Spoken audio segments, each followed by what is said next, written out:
নমস্কার বন্ধুরা, লাইফ ইচিয়ামিতে তোমাদের অনেক স্বাগত।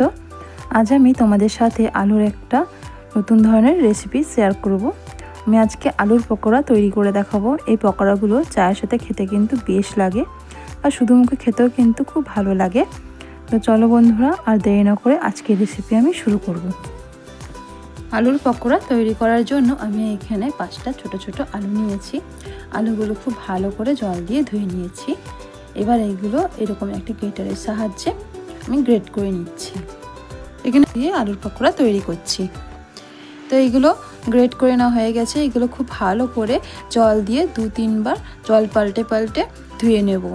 তো দেখো বন্ধুরা, আমি জল পাল্টে পাল্টে ধুয়ে নিয়ে এসেছি।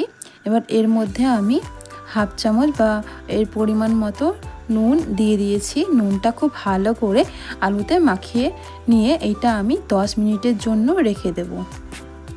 ভালো করে নুন মাখিয়ে এইটা 10 মিনিট রেস্টে থাক। ততক্ষণ আমি একটা হামানদিস্তায় দেখো অনেকগুলো রসুন নিয়েছি। এর মধ্যে দিয়ে দিলাম 1/2 চামচের মতো গোটা গোলমরিচ। এবার এইটা খুব ভালো করে আমি হামানদিস্তা দিয়ে পিষে নেব। আলুটা 10 মিনিট রাখার পর আলু থেকে এইভাবে জলটা চিপে বের করে নিয়ে আলুগুলো একটা বাটিতে নিয়ে নিচ্ছি।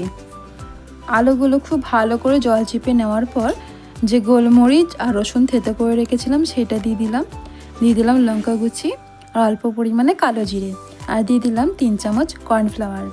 এখানে কর্নফ্লাওয়ার যত কম দেওয়া যায় ততই ভালো। কর্নফ্লাওয়ার দিয়ে আলুটা খুব ভালো করে মেখে নেব। ভালোভাবে মেখে নিয়ে আমি এভাবে গোল গোল করে নিচ্ছি। তোমরা নিজেদের পছন্দ অনুযায়ী শেপ করে নিতে পারো। তো এবার দেখো আমার সবগুলো বল তৈরি করা হয়ে গেছে। এবার আমি এগুলো ভেজে নেব। তাই কড়াইয়ে তেল গরম হতে দিয়েছি।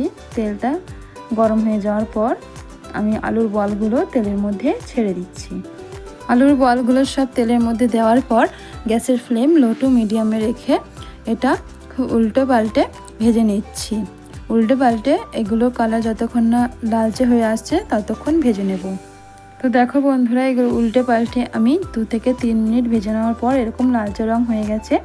এবার এই পকোড়াগুলো আমি নামিয়ে নেব। তো বন্ধুরা, আজকের ভিডিওটা তোমাদের কেমন লাগলো? ভালো লাগলে অবশ্যই কিন্তু লাইক, কমেন্ট এবং সাবস্ক্রাইব করে রাখবে এরকম নতুন নতুন ভিডিও পাওয়ার জন্য।